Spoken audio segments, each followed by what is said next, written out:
Hello friends, welcome back to my channel. आज हम solve करने वाले हैं 2018 टीजीटी साइंस। उसमें फिज़िक्स पार्ट सॉल्व करेंगे सिर्फ। स्टार्ट करते हैं फर्स्ट क्वेश्चन से।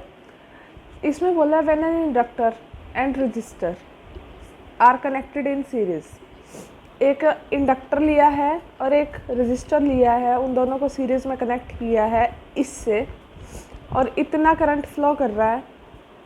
करंट में और वोल्टेज में फेज डिफरेंस इतना है, तो हमें वैल्यू बतानी है आर की। लेट्स सी कैसे सॉल्व करते हैं।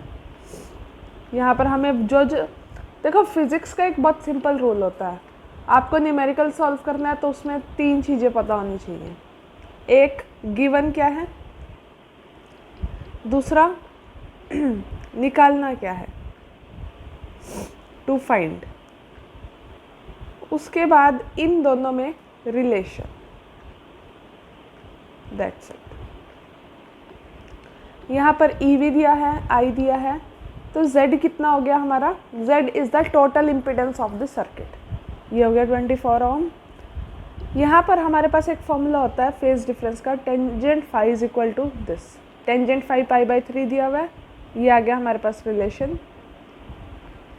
उसके बाद इम्पिडेंस क्या होता है? ZL² plus R²। ZL हमने R की फॉर्म में निकाला था, तो यहाँ से R हमारा सॉल्व करके आ गया 12 ओम। Next question 105। इसमें बोला है कि ऐसा कौन सा मटेरियल है इन चारों में से जो इजीली फ्रिक्शन से चार्ज नहीं होगा।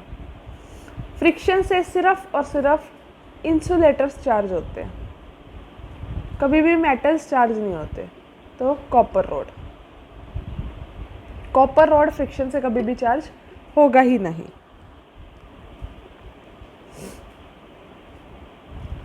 Next question, a printed page is kept pressed by glass cube. जैसे कि ये पेज है, इसके ऊपर एक ग्लास क्यूब रख दिया, तो वहाँ पर उसकी जो ग्लास क्यूब की एज ये है, म्यू इतना है।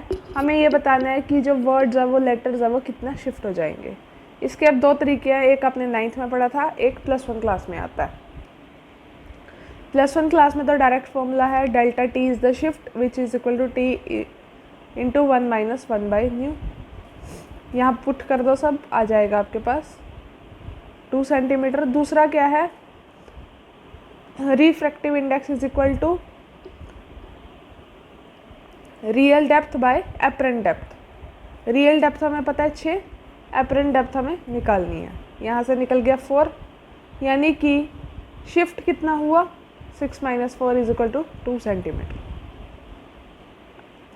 विच power plant works on the basis of gravity of earth. इनमें से कौन सा पावर प्लांट है जिसमें हमें ग्रेविटी यूज़ करनी पड़ती है? इसमें हमें यूज़ करनी पड़ती है किसमें? हाइड्रो पावर में। हाइड्रो पावर में कैसे? जब वो पानी नीचे गिरता है, यहाँ से यहाँ जो उसका गिरने में एनर्जी होती है, वही हम यूज़ करते हैं। और वो गिरता किस वजह से? ग्रेविटी की वजह से। नेक्स्ट क्वेश्चन, इसमें बोला है मटेरियल का रिफ्रैक्टिव इंडेक्स दिया है। The minimum thickness of a film which strongly reflect the wavelength this. हमें फिल्म की थिकनेस निकालनी है जिसे रिफ्लेक्ट करे। हमें इसका फॉर्मूला पता होना चाहिए फिल्म की थिकनेस वाला, this 2μT is equal to n - 1/2 into lambda. सबकी वैल्यूज पुट कर दो, हमारे पास आ जाएगा ये।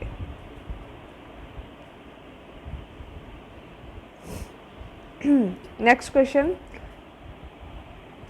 इसमें बोला है ग्लास प्रिज्म है, थिन ग्लास प्रिज्म है जिसका रिफ्रैक्टिव इंडेक्स 1.5 है। डेविएशन उसमें 4 डिग्री है। What will be the deviation of the same incident ray by same prism if, अगर वो पानी में इमर्ज कर दिया जाए जिसका रिफ्रैक्टिव इंडेक्स क्या है? 4/3। Let's see. फर्स्ट ये है, ये दिया हुआ है हमें, यहाँ से A निकल गया 8।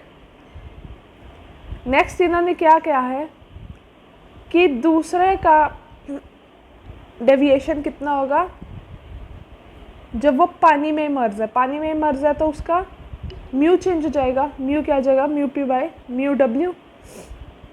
μP मतलब प्रिज्म का, W मतलब वाटर का। प्रिज्म का कितना था 3/2 यानी 1.5 था। ये कितना है 4/3, ये आ गया दिस। यहाँ से सॉल्व करेंगे आ जाएगा 1 डिग्री।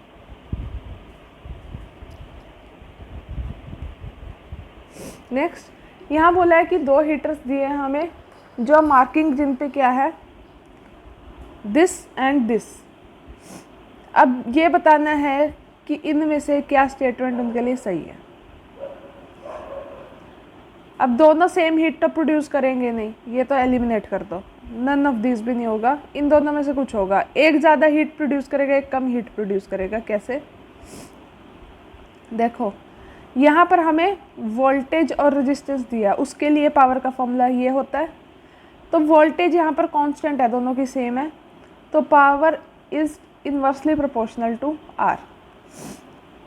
अगर P is inversely proportional to r है, जिसका R छोटा है उसका ही, मतलब देखो जिसका P बड़ा है, P किसका बड़ा है 600 वोल्ट वाले का, उसका R कम होएगा। हमें हीट ज़्यादा प्रोड्यूस करवानी है तो हमें P कम करना पड़ेगा, यानी ये वाला।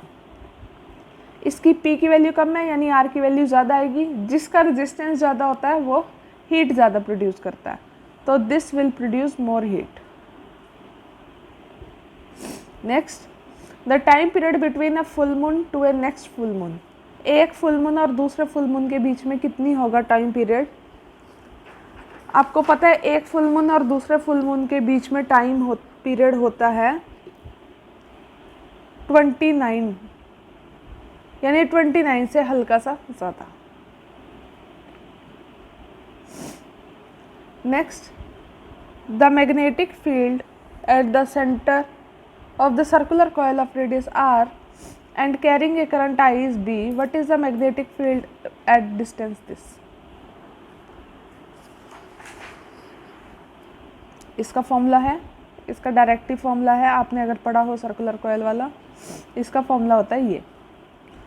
यहाँ पर हम x की वैल्यू पुट कर देंगे which is equal to 3r, solve करेंगे क्या आ जाएगा ये। अब हमें इस फॉर्मूले में से अगर हम इसको अलग करें तो this is the formula of B, जो नॉर्मल B हमें क्वेश्चन में दिया हुआ है। तो यहाँ पर क्या गया B/8, यही हमें निकालना था। विच of the following has the least value of packing efficiency. Packing efficiency किसकी कम होएगी? जिसके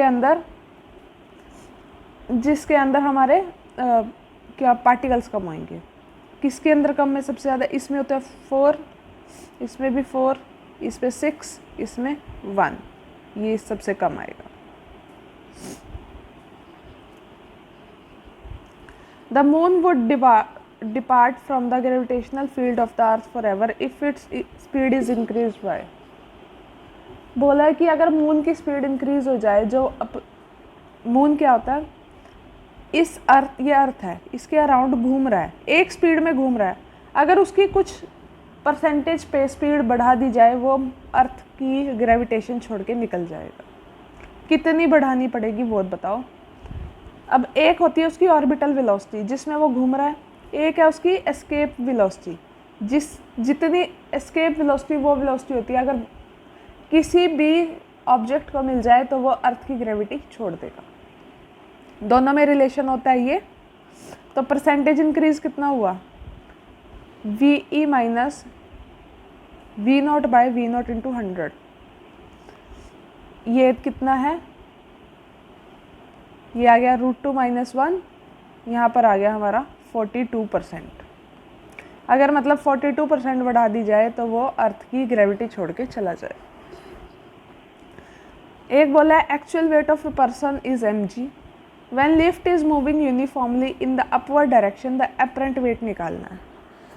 अब इसमें फॉर्मूलाज लगाने की ज़रूरत ही नहीं है। यहाँ देखो मूविंग यूनिफॉर्मली, जब कोई बॉडी मूव करती है यूनिफॉर्मली, चाहे वो ऊपर जाए चाहे फिर वो नीचे आए, या डाउनवर्ड हो अपवर्ड हो कुछ हो, उसका अपरेंट वेट सेम रहता है। और वेट क्या होता है किसी बॉडी का? mg। तो आंसर आएगा mg। In which medium the speed of sound will be maximum. Speed किस में मैक्सिमम होगी? स्पीड उसमें मैक्सिमम होगी जिसकी डेंसिटी सबसे ज़्यादा होगी। किसकी डेंसिटी सबसे ज़्यादा होगी? यहाँ पर एल्यूमिनियम की डेंसिटी यहाँ सबसे ज़्यादा है। यहाँ बोला है अल्फ़ा बीटा गामा कोफिशिएंट्स हैं, उनके बीच में रिलेशन बताना है। इनके बीच में एक्चुअली रिलेशन क्या होता है? Alpha is equal to beta by 2 which is equal to gamma by 3।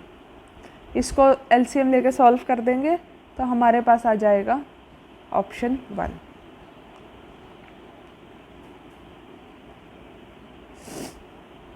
Next, which of the following are exothermic process? इसमें एक्सोथर्मिक प्रोसेस कौन सी है? ये तो सबको पता है, फर्स्ट है। तो फर्स्ट है तो ये दो तो एलिमिनेट हो गए।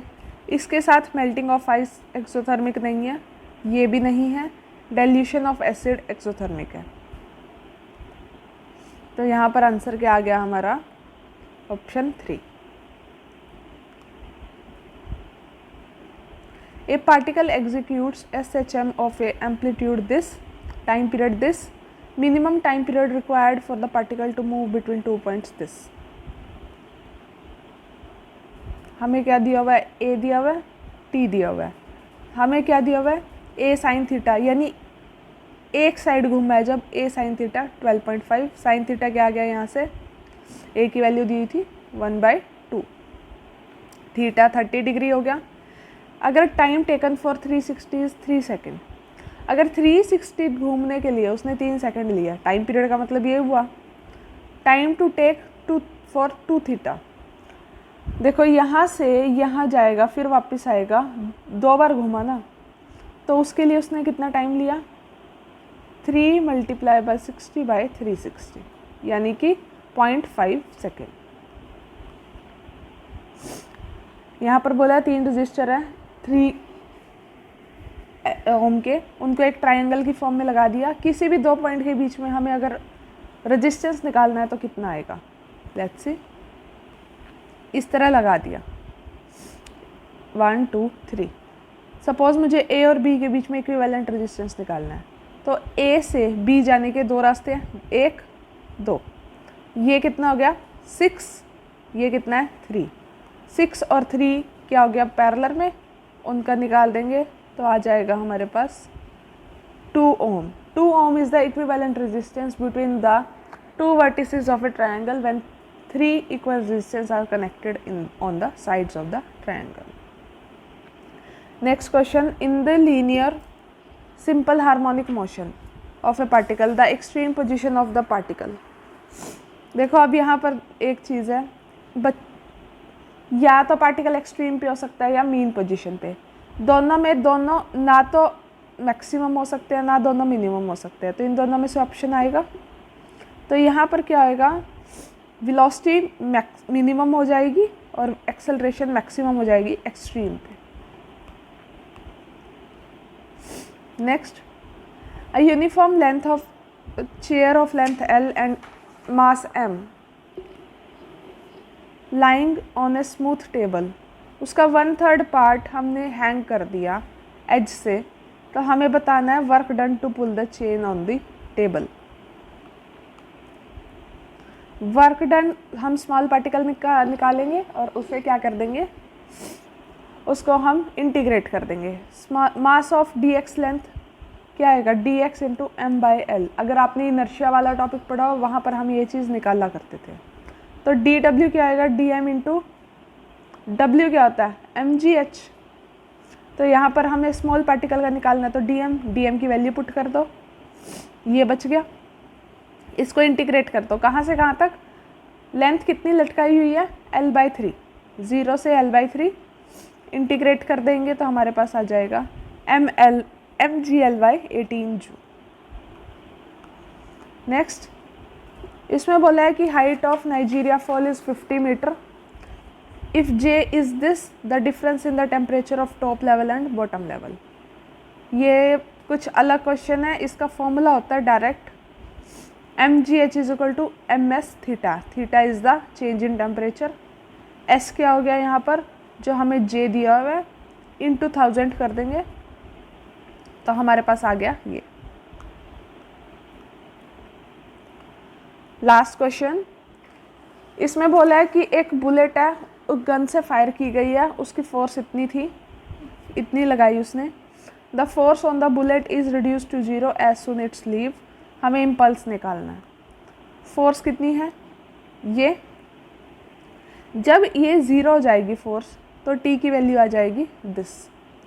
हम इम्पल्स क्या होती है, ये फॉर्मूला होता है इम्पल्स का। टी की वैल्यू हम यहाँ निकाल चुके हैं दिस। इसको इंटीग्रेट कर देंगे, इंटीग्रेट करने पे हमारा सॉल्यूशन आ जाएगा 0.9 न्यूटन सेकेंड। ओके, तो ये था हमारा आज का 2018 वाला पेपर। इसके बाद किसी के पास अगर 2022 का पेपर हो तो प्लीज़ मुझे टेलीग्राम पे सेंड कर देना, या फिर आप मुझे कमेंट सेक्शन में कमेंट कर देना एक, मैं वहाँ से आपसे कांटेक्ट कर लूँगी। Thank you for watching my video.